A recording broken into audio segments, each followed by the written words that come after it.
Hello and welcome to the For the Region podcast. In the run up to the Green Economy Conference, which, as you know, is taking place on the 22nd of November in Swansea Arena, I'm really delighted today to be talking to our headline sponsor, and that's the C.E.I.C programme based out of Swansea University. I'm delighted to be sitting down with Gary Walpole from C.E.I.C. C.E.I.C, of course, stands for Circular Economy Innovation Communities. Welcome, Gary. Thanks so much for being our headline sponsor and for talking to me today. You're welcome. It's great to be here, Dawn. So we are really excited to be partnering with C.E.I.C. It's an exciting time for you. I think you're about to be rolling out some new cohorts that people can get involved with and start developing new circular economy innovations. But start off by just telling us a little bit about the C.E.I.C project. Where has it come from? What has it achieved so far? Circular Economy Innovation Community was designed to be a community. What we've done over the last 3 years with ESF funding, that's European Social Fund via WEFO, Welsh European Funding Office, we've been able to create 190 or develop 190 people across South Wales. That's in the Cardiff capital and Swansea Bay region. We ran 14 cohorts, so 7 in the west and 7 in the east. And those cohorts were made up of public and third sector practitioners, professionals that had an interest in circular economy and wanted to make a difference in their organization and across the region. And so we set up what we described as inter-organizational communities of practice. And obviously that's where the C comes from in C.E.I.C, those communities. And they worked in small groups to solve challenges or problems that they're aware of in their organization, or take opportunities to implement circular economy principles to reduce the carbon footprint of their organizations. So one great little example that we've recently shot a little video clip to outline and explain is the wool insulation project that Carmarthenshire County Council developed. And what they've done there is contracted with Wool Insulation Wales, who are taking sheep's wool, which doesn't have a huge economic value in today's global textile market, but obviously it's a very excellent insulator. So they've created loft insulation or roof insulation from sheep's wool, and that is going into the Carmarthenshire County Council debating chamber in the next couple of months. So an excellent example there of using regional resources to develop a product more cheaply than traditional insulation, and then use that to reduce the energy costs of Carmarthenshire Council. So that little project, I think, gives an example of what we are trying to do with C.E.I.C. We've had over 30 projects of different kinds from the small groups that took part in the programme. And all of the projects were looking to reduce the carbon footprint of their organisations or in some way enhance biodiversity. Definitely the sorts of things we'd love to see more of happening across our region, making use of our amazing natural resources and creating value from otherwise waste products, and whilst also creating jobs and economic opportunities. I think that's what I love about circular economy principles, is that holistic approach, and that's a great example. So I like the fact that C.E.I.C works on a kind of cohort model. So you bring together practitioners from, or people from different organisations to share their challenges, which feels very aligned with our values at For the Region, which are all about collaboration and empowerment. So do you find that people are able to access new levels of innovation and creative thinking when you get them out of their day job and talking to different people? Absolutely. And they very much embraced the idea of regional working. And the groups, we deliberately did that. We mixed groups from different organizations to work on the same challenge. And that diversity of thinking that you get from people from different organizations, often in different roles. So we had everyone from accountants, procurement, operations, strategy, all working on the same challenge. And those multiple perspectives make for developing a much more robust solution. Of course, the program introduced them to an innovation framework. So we use the design thinking framework, sometimes referred to as the UX model or human-centered design. So they all had a common framework to work to. And that framework enables them to go through a phased innovation approach that encourages rapid iterations, rapid prototyping, and developing what we describe as a test and learn approach. So as you know, innovation is not straightforward, and we give them the tools and techniques to manage that iterative innovation process. And there's been some great projects. We've had different themed cohorts. So one of the stars of the show in our Swansea conference earlier in the year was the EduCake cohort.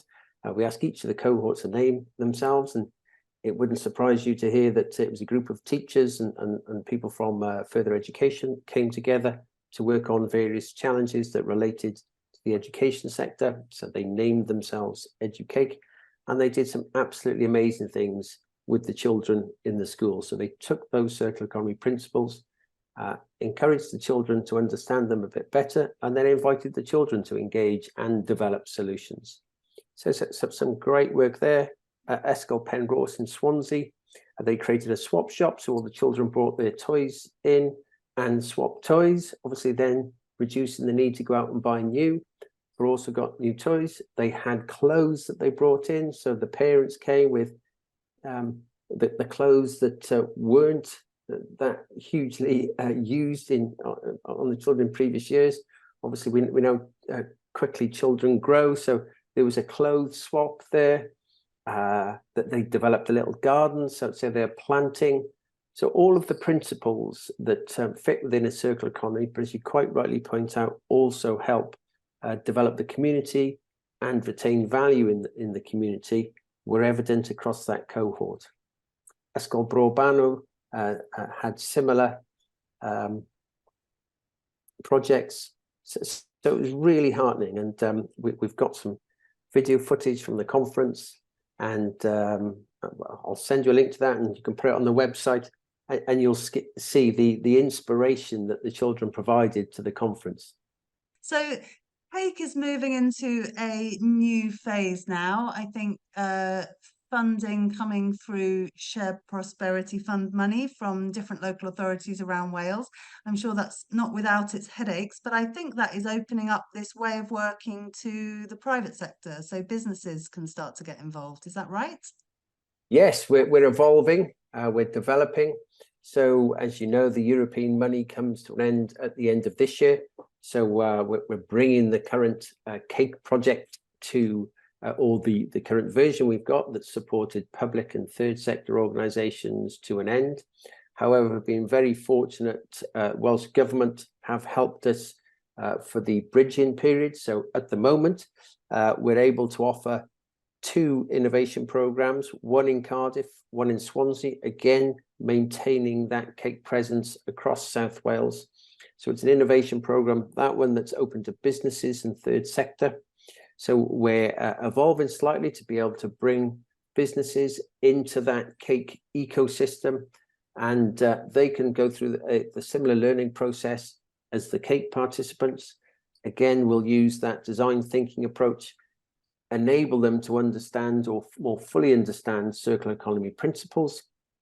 And on that one, actually, we're working with the Welsh Government Flexible Innovation Support Team, and they've got funds that can directly support businesses to develop new products or new services that have circular economy principles embedded.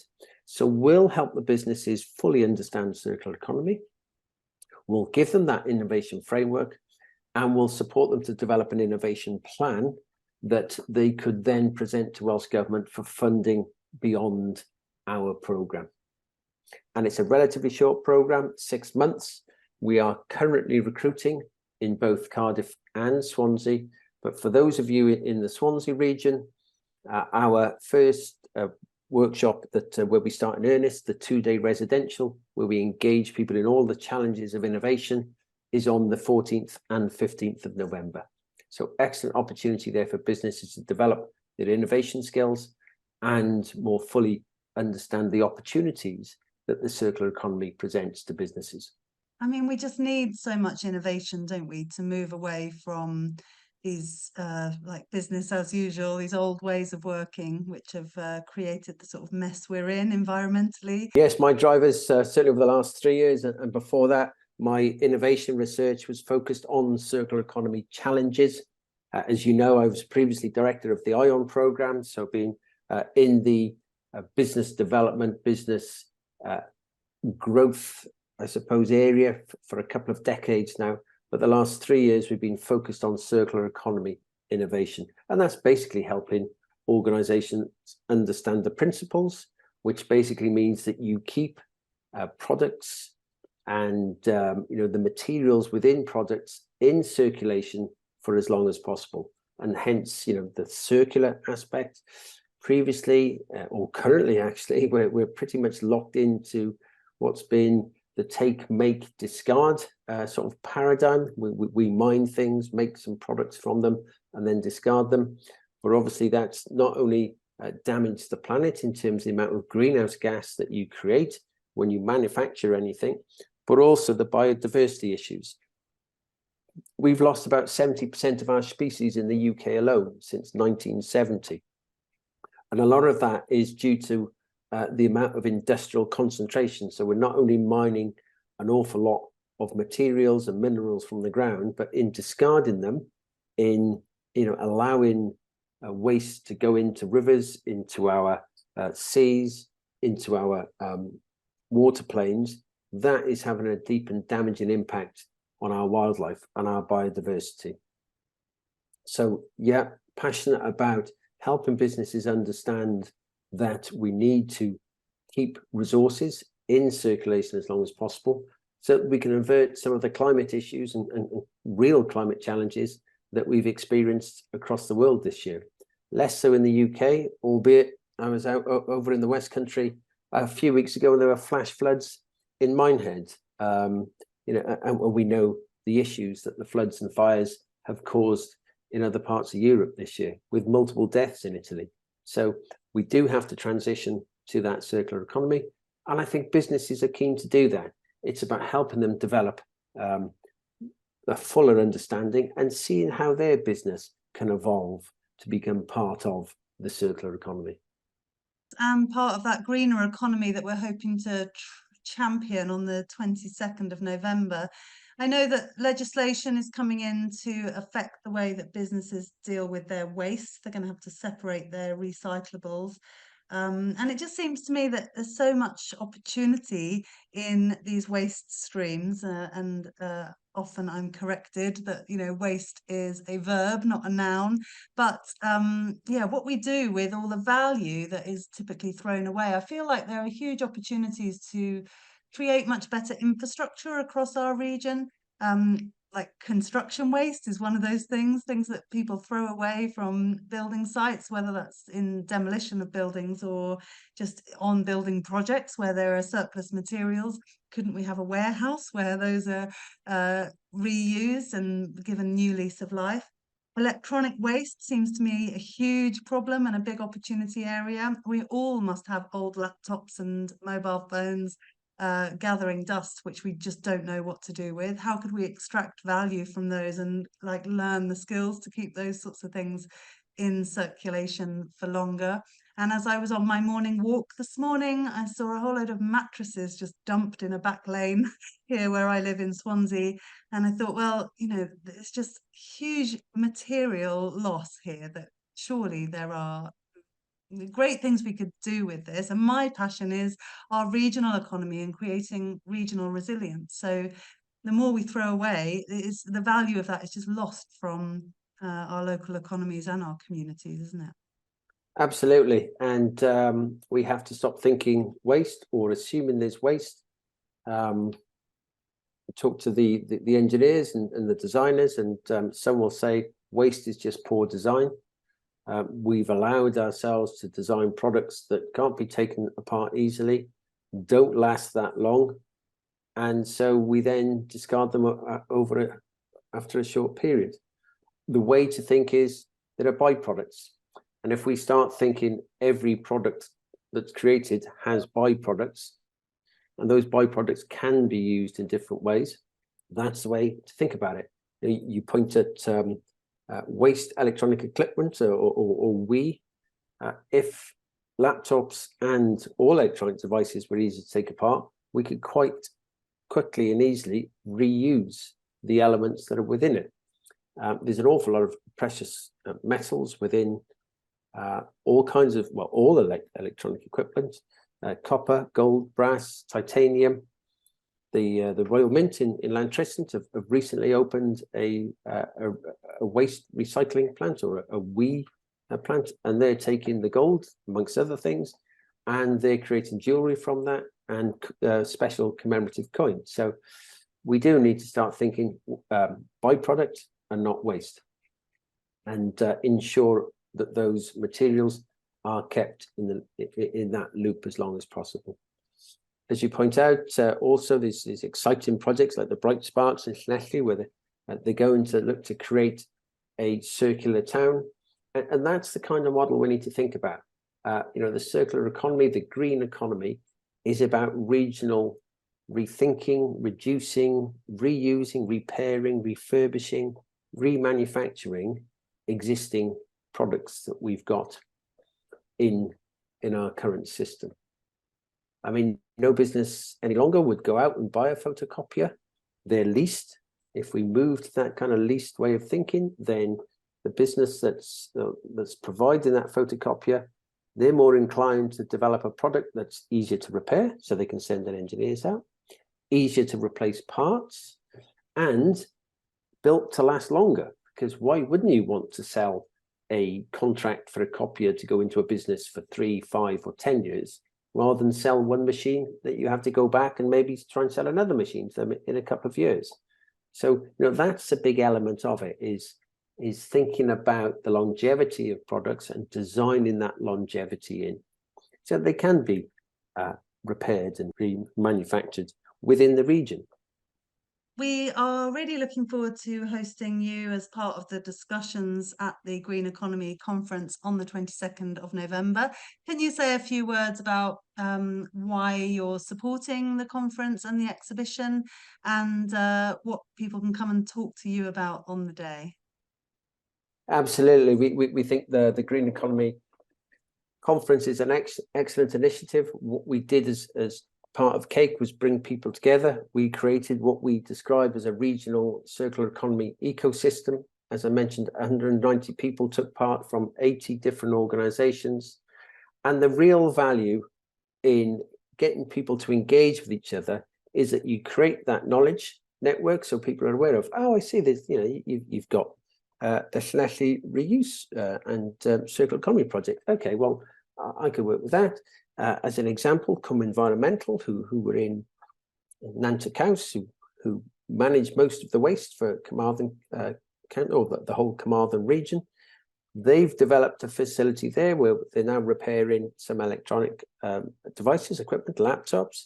They're repairing bikes and white goods, all to offer back to the community as refurbished goods. So unless you have people coming together and understanding what's available across the region, and as well developing the skill sets that are required to repair and repurpose goods, then you can't take advantage of the opportunities that the green economy presents.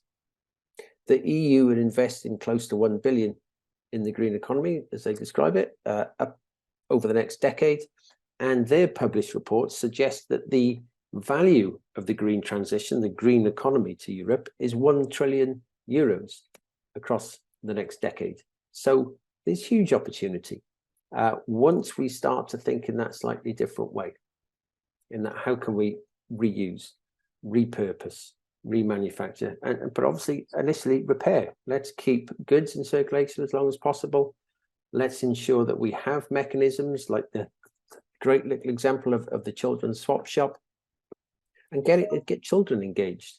But unless we come together and hear of some of the inspiring little projects that are going on, and the wider initiatives like Come Environmental and what they're doing with repurposing waste, then we can't transition as quickly as we'd like to.